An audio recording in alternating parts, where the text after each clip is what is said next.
Now, another thing we should be talking about is, of course, and we will be talking about all next year, 2023, is the voice. This is the race-based referendum designed to divide Australians into either black or white, into either Indigenous or non-Indigenous. Take your pick.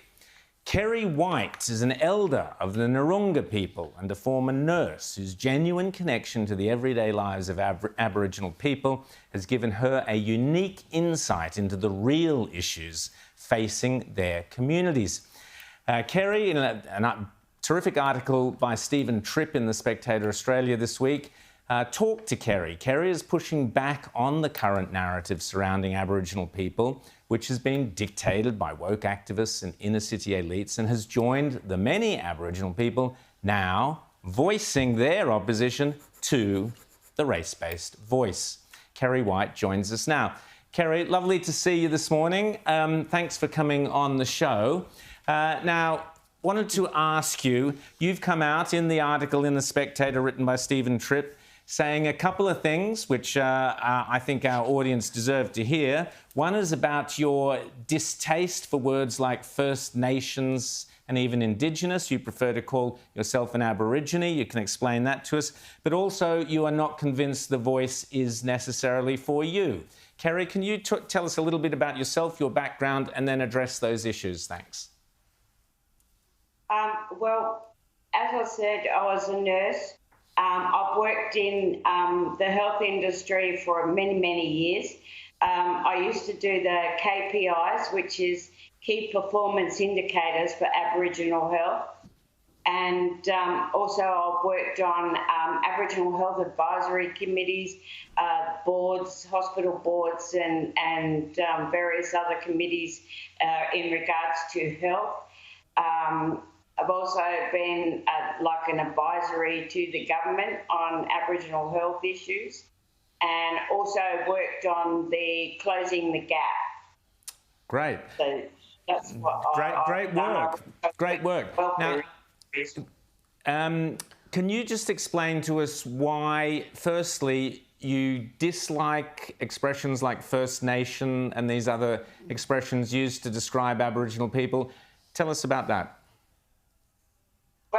These terms that they use to describe Aboriginal people, like Indigenous, well, Indigenous actually means native to this country. So anyone born in Australia is Indigenous to this country. So that creates problems when you're talking about Indigenous voice to Parliament. Which means anyone born in Australia can actually go on that voice. So they're not truly representing people like Aboriginal people of Australia. And also the First Nations term that they use for us, that is actually Canadian, that's not Australian, and it's not who we are as a people. And the government, you know, they come up with all these politically correct things that they keep calling us, which is actually an insult to us and to our culture.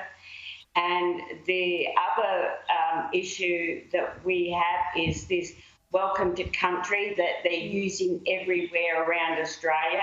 That's been taken out of context. It's an attack on our culture because it is not being used correctly.